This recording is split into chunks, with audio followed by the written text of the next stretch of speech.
Hey everyone, Dr. Rowe coming to you from SpineCare in St. Joseph, Michigan. So if it feels like something in your lower back and hips is out of place, like it needs to be realigned, definitely check this video out. What usually causes this is a blend of weakness and tightness in the muscles that keep everything in balance, notably the glutes and the quadratus lumborum. To fix this, I'm going to show 5 different exercises that will help stretch and strengthen these muscles and bring everything back into alignment. Each exercise works differently. They target the muscles differently. To get the best results, go through them all and use what works best for you. With that being said, let's get started. So if it feels like you're dealing with uneven hips, like one side is a little bit higher than the other, definitely check this exercise out. It's called the hip hiker, and all you're going to need is a stair or a step. The first thing that we need to do is identify which hip is high and which hip is low. A really easy way to be able to tell is to stand in front of a mirror, take your fingers, put them right on your belly button, and now trace off towards your side. You're going to run into 2 big pelvic bones. At this point, look in the mirror because the odds are you're going to notice that one side, your fingers, are higher than the other. So what we want to do is not focus on the high side, but actually the low side, because the low side tends to have weakness that throws our back and hips out of alignment. So what I'm going to do is take the foot on the high hip side and place that right at the edge of a step or a stair. Low side goes off just like this. Now, keeping your body nice and straight, what you're going to do is focus on driving that low hip upward towards the ceiling as much as you can, moving through your hip, through your pelvis. What this does is it takes that low hip, drives it back upward in alignment with the high hip side, balancing everything off. Let's try to hold this comfortably for about 5 to 10 seconds, and then we're going to release it. What you're going to do to take this one to the next level is just take that foot and lower it down towards the floor, but don't let it touch. Just let it hover a little bit above the floor because you're going to feel a deep stretch form on the other side. Great part about this exercise, it helps strengthen and lengthen muscles at the same time. Let's hold this for 5 to 10 seconds and then finally release it, take a breather. What we want to do is go up and down nice and slowly and building into this one with each repetition for about 5 to 10 times.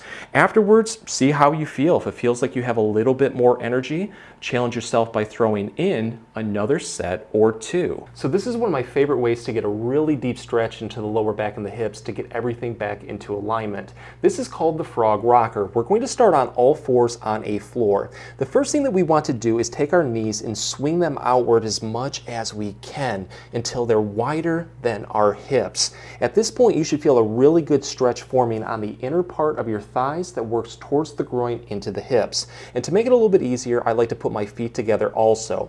From there, I'm going to have my hands roughly shoulder width apart, and I'm just going to walk them out like this until I feel a really good stretch forming in my back. What we're going to do next is just take our fingers and then grip right into the floor and treat our hands like anchor points. They're not going to slip down like this. Let's tuck our chin towards our chest. The next movement is just simply rocking our body backward, taking our butt towards our heels.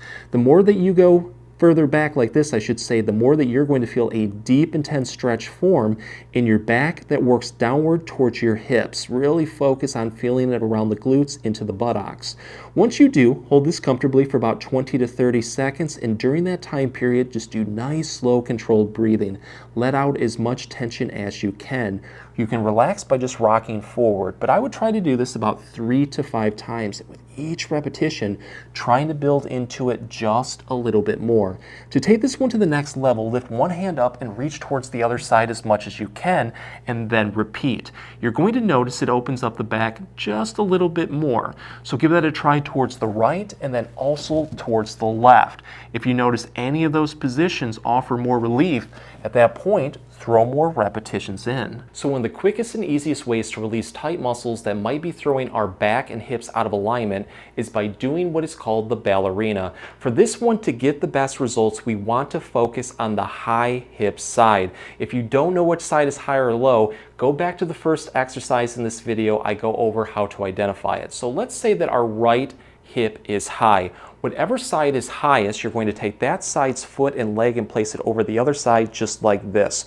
Toes and feet pointed straight ahead. With this front leg, we want to take it over a little bit more, just to the point where we feel a really good stretch forming on the outside of our thigh that works into our hip. From there, I'm going to take the hand on that side and place it right overhead like this.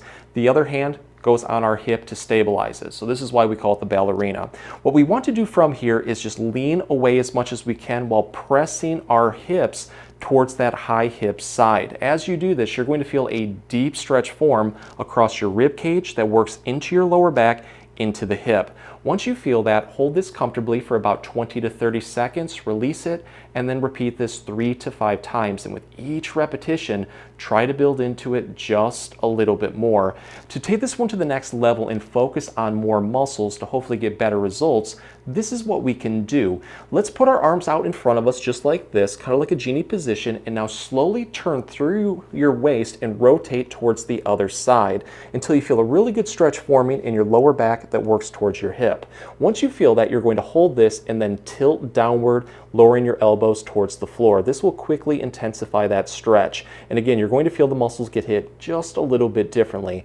For this one though, I'm going to hold it for about 5 seconds, release it, and then keep repeating this over and over again until I can't go any further or everything feels like it's nice and loose.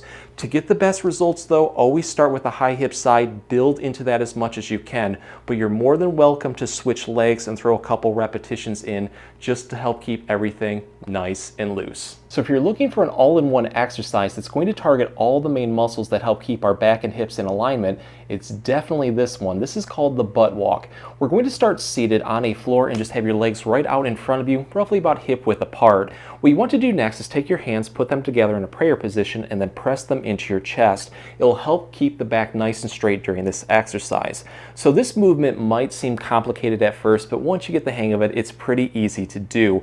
What you want to do is take one side's butt cheek and lift it upward as much as you can, moving through your pelvis and your hip, and then you're just going to drive that side's heel forward like this and then set it back down, and then just repeat it on the other side. So as you do this, you're going to notice that you start to walk with your butt, and it can be very challenging if you have a lot of tightness or weakness. I like to keep doing this over and over again for about 10 to 15 repetitions. But if you want to challenge yourself and take it to the next level, definitely keep going as far as you can.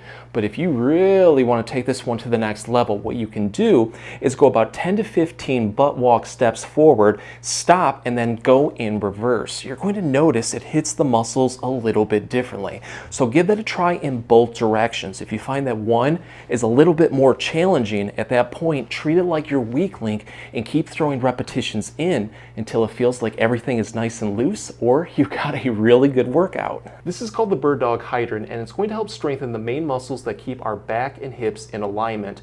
We're going to start on all fours on a floor just like this. This is a combination of 2 separate movements. The first one is the bird dog. What you want to do is take one leg and straighten it out as much as you can while also pointing your toes away from you at the same time. You should feel a really good stretch forming in your calf muscles that works upward towards your hip into your lower back. Once you feel that, hold that position and then slowly raise your leg upward so it's roughly in line with your body.